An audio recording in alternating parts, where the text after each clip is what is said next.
Hey students, have a good morning student. I hope you all were good, safe at your home.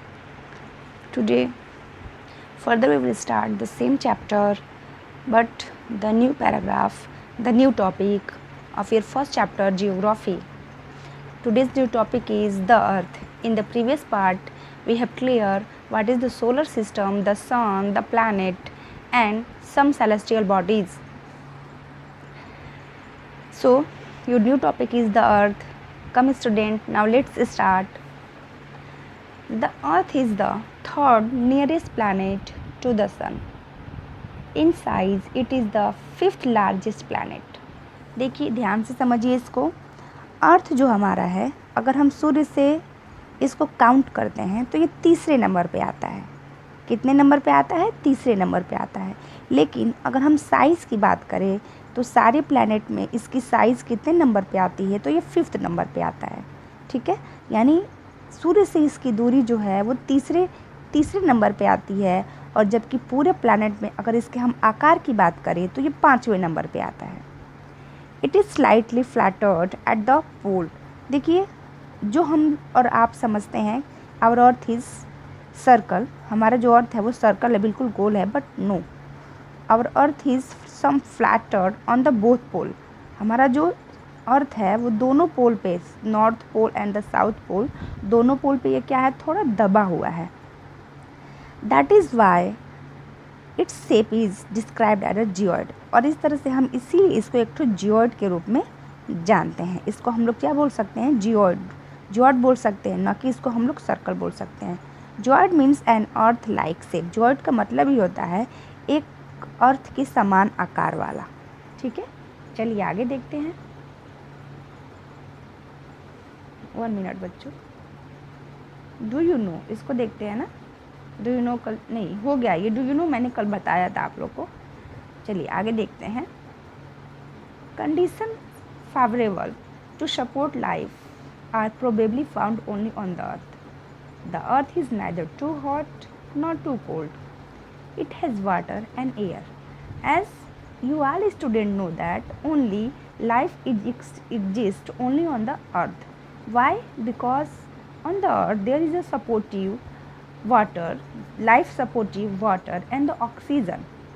जैसे आप सभी लोग जानते हैं बच्चों कि हमारे जितने भी प्लैनेट हैं उन सारे प्लैनेटों पे सिर्फ अर्थ ही हमारा एक ऐसा प्लैनेट है जहाँ पर लाइफ एग्जिस्ट करती है, जहाँ पर जीवन है. क्यों? क्योंकि यहाँ पे लाइफ सपोर्टिंग वाटर और ऑक्सीजन हमको मिलता है, which are very essential for our survival. जो ये दोनों चीज़ें हैं ना हमारे जीवन के लिए बहुत ही ज़्यादा एसेंशियल, बहुत ही ज़्यादा ज़रूरी, महत्वपूर्ण है.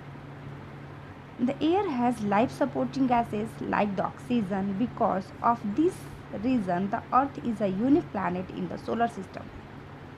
इन the air there is a some gases that is called the oxygen and this gas is life supporting gas. जो ऑक्सीजन है वही जीवन हमको देता है, इसलिए ये ऑक्सीजन हमको सिर्फ अर्थ पर ही मिलता है. इसलिए हमारा जो अर्थ है वो पूरे प्लैनेट पे यूनिक है. जितने भी हमारे सोलर सिस्टम में प्लैनेट है उन सब में सबसे यूनिक कौन है? हमारा अर्थ है. From the outer space the earth appears blue.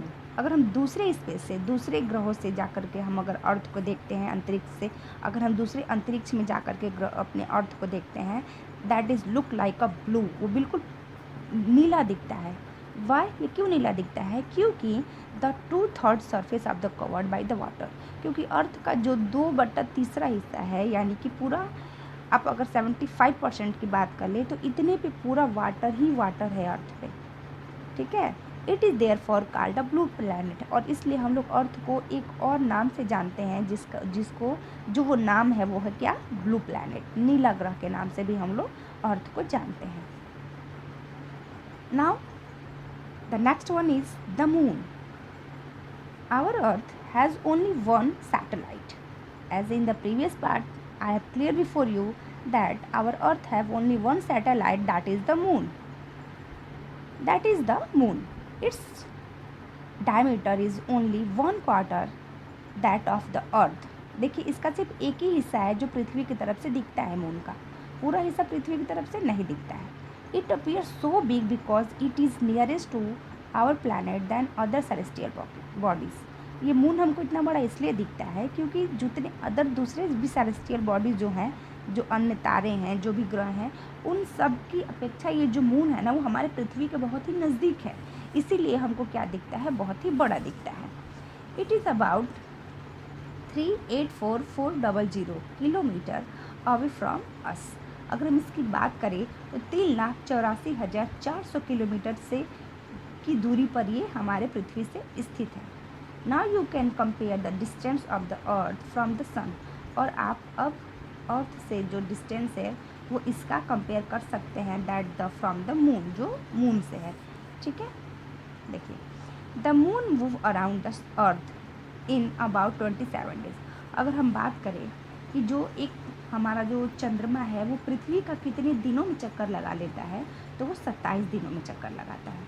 कितने दिनों में? 27 डेज में. Remember always, the moon moves around the sun in about 27 days only, but the earth move around the earth 1 minute. It takes exactly that same time to compare one spin.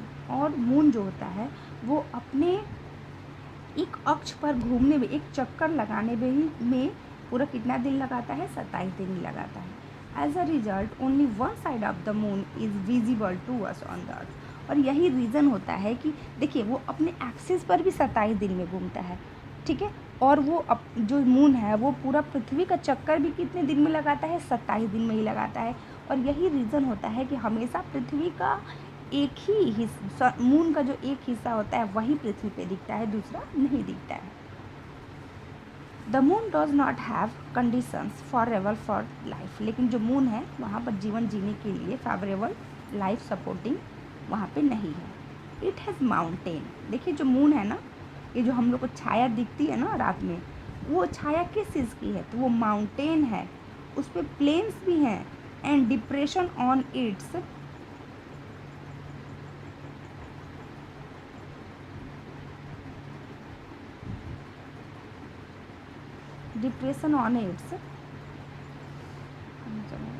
Surface. देखिए surface, there cast shadow on the moon surface. देखिए ऐसे ही जो है यहाँ पर लिख रहा है ना, देखिए ये एस्टेरॉयड है. 1 मिनट. हाँ, ये जो हमारा मून है ना, देखिए ये जो हम लोग को छाया ये सब दिखती है ना, ये वहाँ पे मून पे क्या है? माउंटेन्स हैं, प्लेन्स हैं. तो उनकी ही ये छाया है जो हम लोग को लगती है ना कि चांद में भी दाग है जो हम लोग बोलते हैं, तो ये उसी का क्या होता है? एक शैडो होता है. आगे देखिए, the cast shadow on the moon surface. और यही उसका शैडो है जो हम लोग को चंद्रमा के सतह पे दिखाई देता है. Look at the full moon and observe this shadow. जब भी पूरी चंद्रमा निकले तो आप उसको ध्यान से देखिए और उसको ऑब्जर्व करिए, आप लोग को दिखाई देगा. Now next one is asteroids. Asteroids को देखते हैं.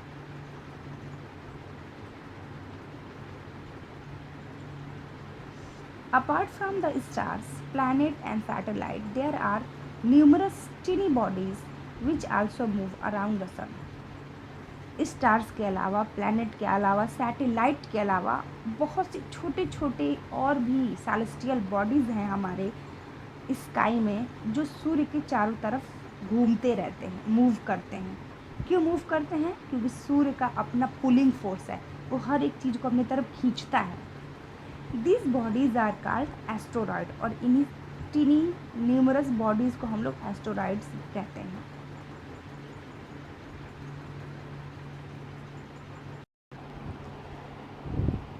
These bodies are called asteroids.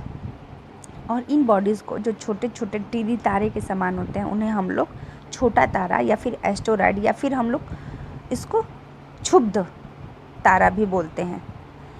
They are found between the orbits of the Mars and the Jupiter. ये 2 ऑर्बिट्स के बीच में पाए जाते हैं, मार्स और जुपिटर के बीच में. आइए मैं आप लोग को दिखा देती हूँ एक बार. देखिए ये है एस्टेरॉइड्स बेल्ट, ये आप लोग को दिख रहा है. इसको क्षुब्ध तारा, छोटा तारा इसको बोला जाता है. छोटे छोटे तारों का यह समूह होता है. देखिए ये मार्स, ऐसे कर लेते हैं इसको,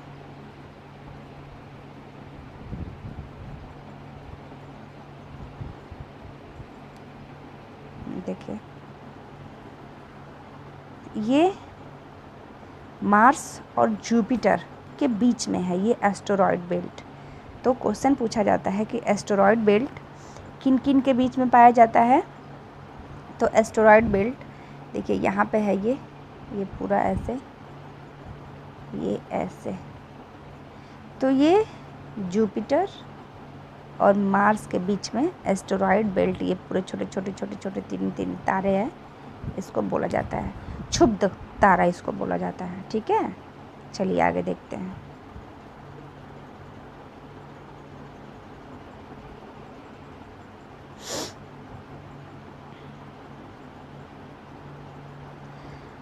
Scientists are of the view that asteroids are part of a planet.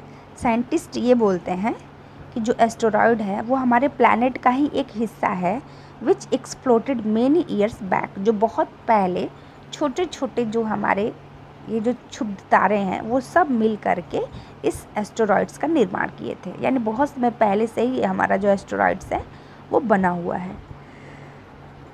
इसके बाद है हमारा मेटरॉइड्स।